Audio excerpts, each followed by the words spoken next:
Di babak pertama, Persebaya Surabaya yang kita kenal bahwa mereka bermain passing-passing pendek.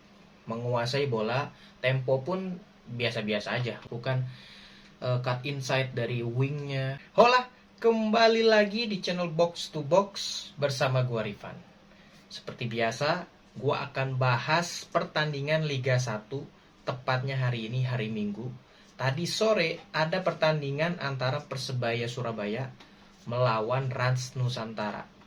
Dan gua jujur, gua kepo banget sama performa dari Rans Nusantara.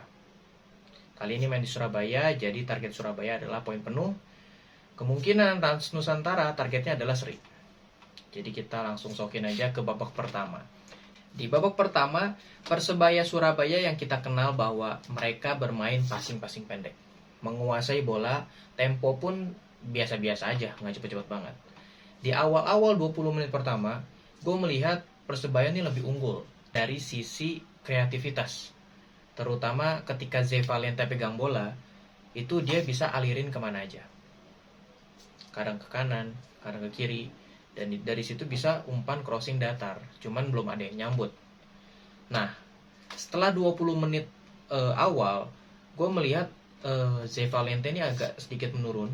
Jadi Persebaya mengandalkan set piece bola-bola mati, entah dari corner ataupun dari free kick. Terbukti 1 gol dari free kick. Setelah unggul 1-0, Persebaya malah menurunkan intensitas mereka.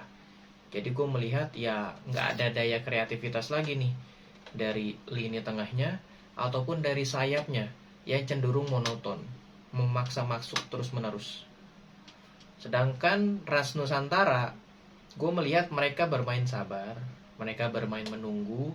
Sekali dua kali mereka mendapatkan peluang counter, dimana mereka hanya membutuhkan 3 pemain aja, yaitu Maruoka, Tavinho, sama Brando.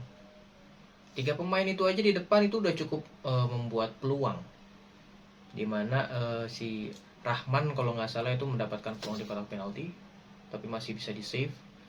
Terus ada peluang yang menjadi gol yang mendadak, tiba-tiba ada blunder dari kiper, dari Hernando.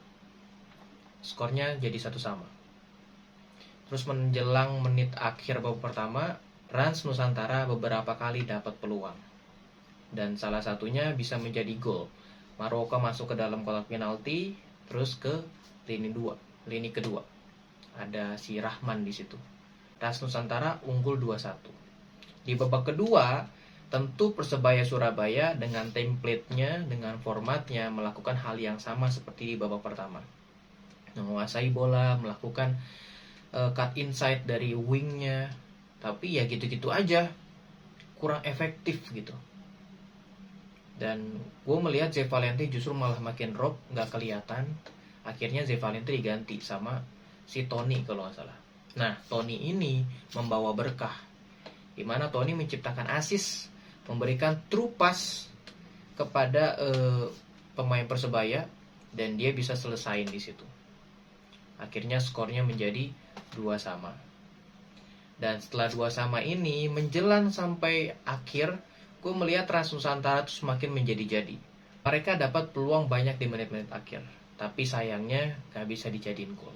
Skor 2-2 ini adil untuk kedua tim, karena Persebaya juga deadlock. Terus juga lawannya Rans Nusantara juga mampu melawan, memberi perlawanan, nggak nunggu-nunggu aja, nggak parkir bis. Dan di sini gue melihat ternyata Rans Nusantara tuh kayak gini mainnya, berbeda sama di tahun lalu yang mereka tuh jadi juru kunci. Dan gue yakin Rans Nusantara ini bisa menjadi underdog nih. Jadi kita tunggu aja. Terima kasih teman-teman udah menonton channel ini, udah menonton review pertandingan antara Persebaya melawan Rans Nusantara. Jangan lupa supportnya ke channel gua, bisa like, komen, dan juga subscribe. Terima kasih, bye.